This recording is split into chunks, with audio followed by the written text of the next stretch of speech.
Olá, abençoado, olá, abençoada, com todas as sortes de bênçãos nas regiões celestes. É um grande prazer estar mais uma vez diante de você aqui e eu gostaria novamente de estar dizendo para você, se você deseja nos ajudar, é muito fácil. Você pode estar enviando a sua contribuição para o nosso Pix. O número é 21 9958 70 656.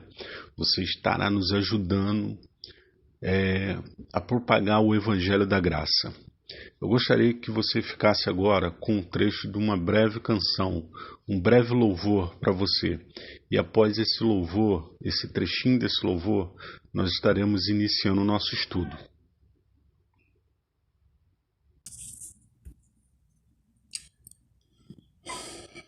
Não existe nada melhor do que ser amigo de Deus, caminhar seguro na luz, desfrutar do seu amor,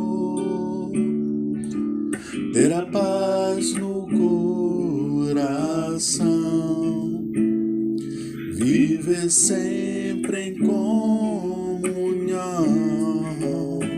e assim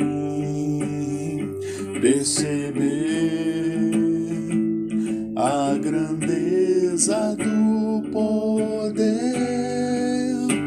de Jesus, meu bom pastor.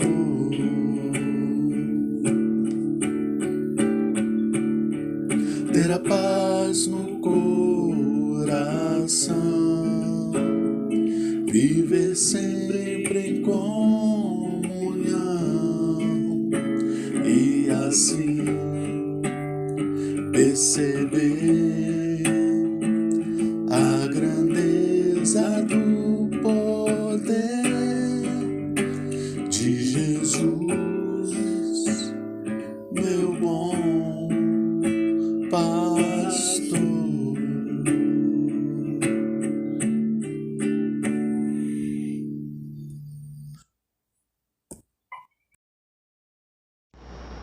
Olá, abençoado, abençoada, com todas as sortes de bênção nas regiões celestiais.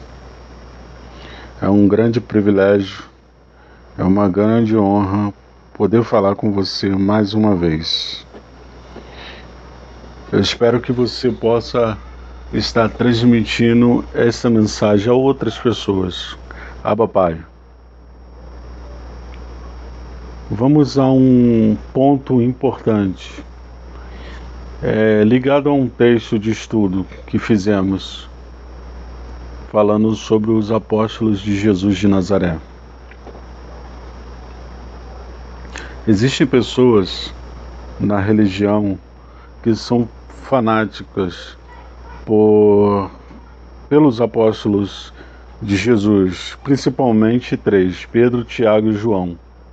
João por causa do Apocalipse, Pedro porque era um homem carismático, pregava muito, andou sobre as águas, entre outras coisas mais, e Tiago porque era um estudioso da lei. Mas nós vamos falar sobre isso neste momento, sobre os três principais apóstolos de Jesus de Nazaré. Vamos apresentar o perfil principal de cada um dos três.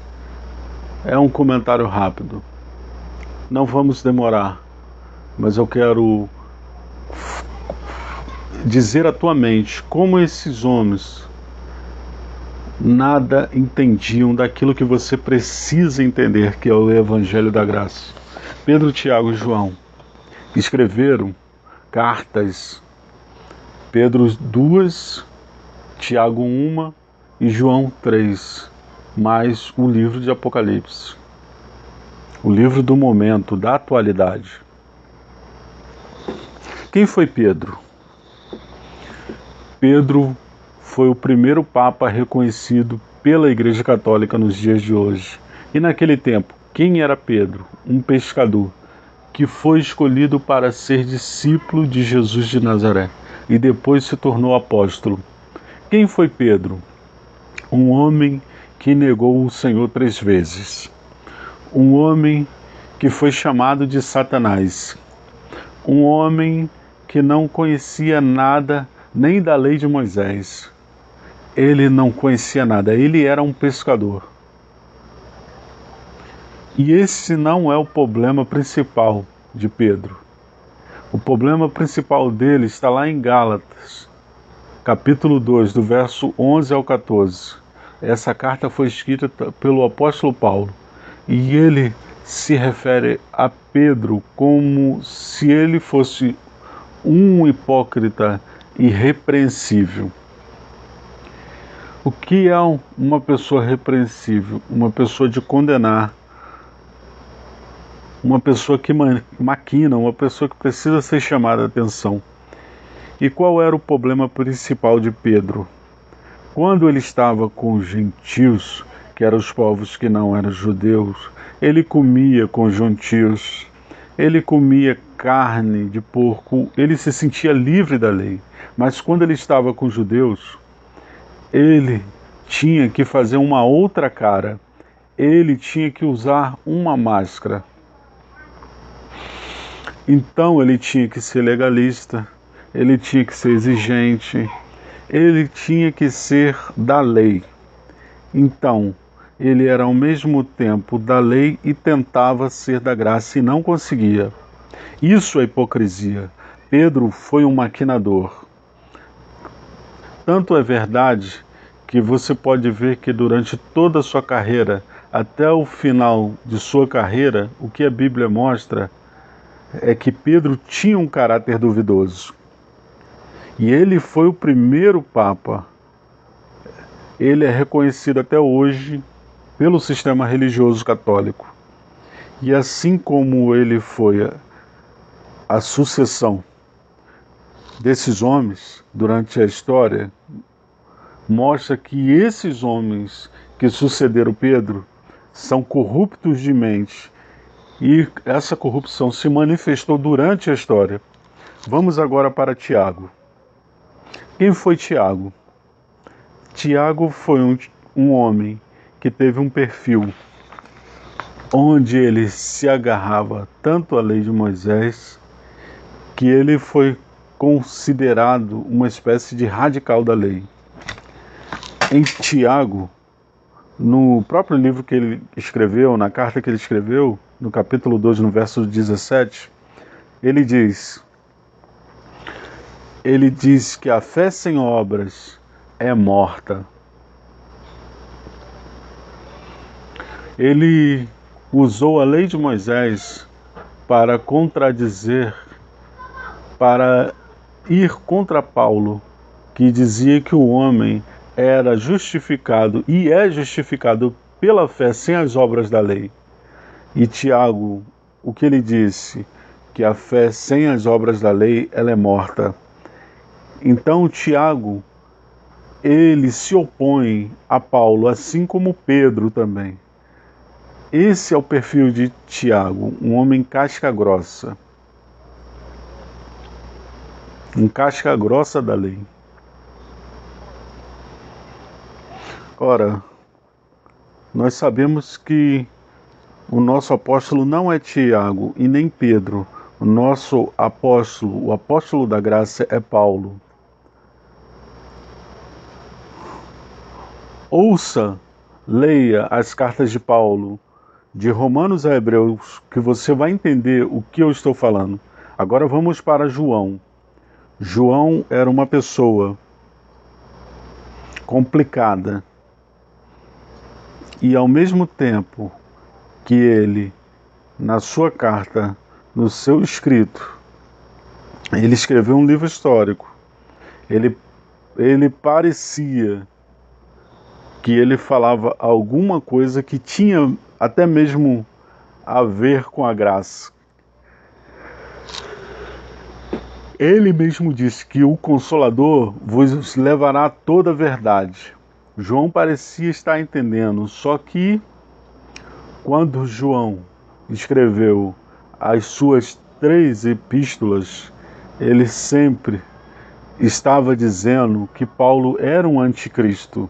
Ele se referia a Paulo não diretamente, mas ele se referia a Paulo como um anticristo, porque ele não entendia que Paulo era um anticristo, porque Paulo não reconhecia a Jesus de Nazaré como um verdadeiro cristão, porque ele não pôde ser cristão.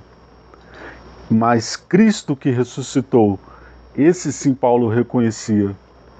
Então João tentava mostrar que Paulo era um opositor da fé dos cristãos.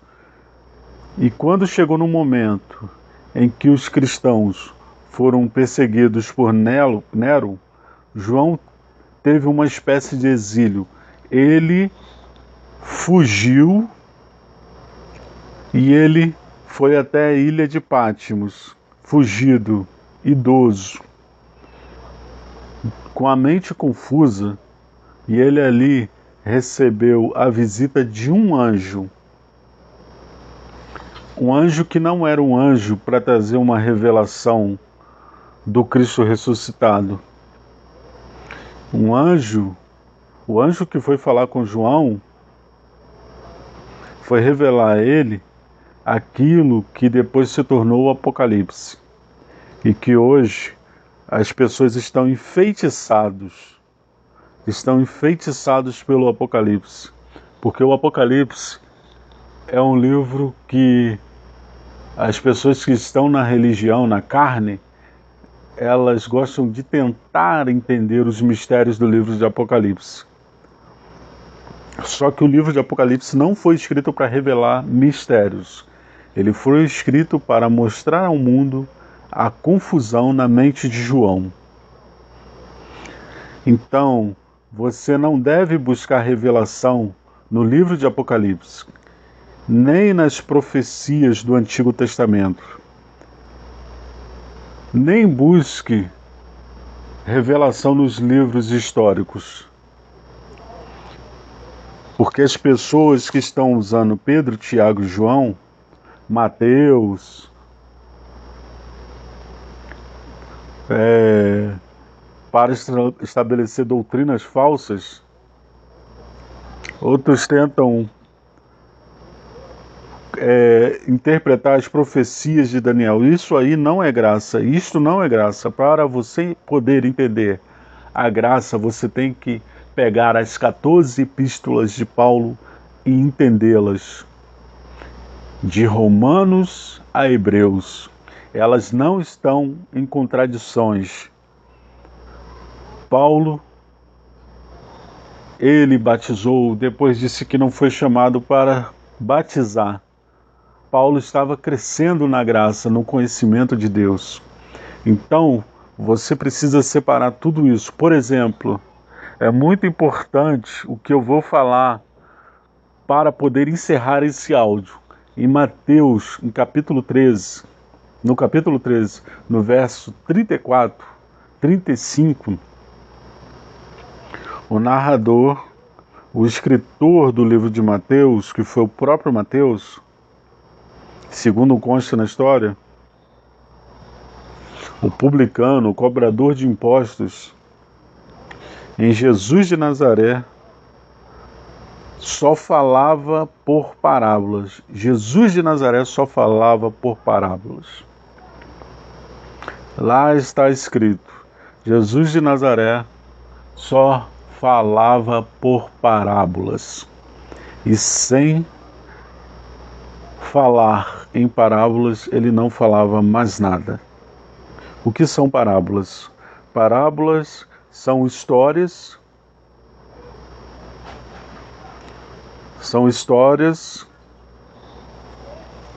que são contos tirados da mente de Jesus de Nazaré para trazer para a realidade, para trazer algo que ele queria explicar, mas ali não havia revelação. Tanto É verdade que a multidão não compreendia, e nem mesmo os discípulos. Mesmo que fosse dado a conhecer, eles não entendiam, porque eles não tinham capacidade para entender. Mesmo que fosse dado a conhecer, eles não poderiam entender. A mente deles não estava aberta para poder entender, como hoje, na graça, nossa mente está aberta para entender. Jesus de Nazaré só falava por parábolas. Então, quando você ouve, lá em Mateus 24, Jesus dizendo: eu derrubarei esse edifício em 3 dias, eu reedificarei, as pessoas pegam Mateus 24 para poder transportar o ano 70. Isso é um absurdo. Que Jesus estava se referindo à sua voltar para o judeu.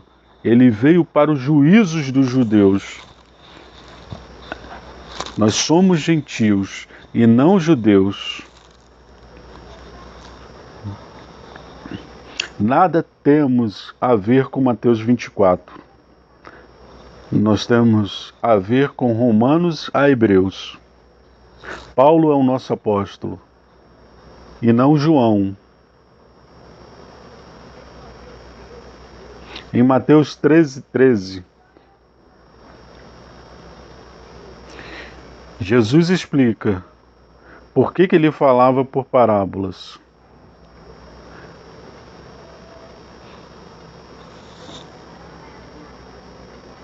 Por histórias difíceis de entender naquele tempo e para algumas pessoas ainda nesse tempo, para que vocês não vejam e nem entendam, para que vocês não consigam entender. Ele estava falando para as multidões e as multidões ficavam tentando entender. Não vão entender mesmo.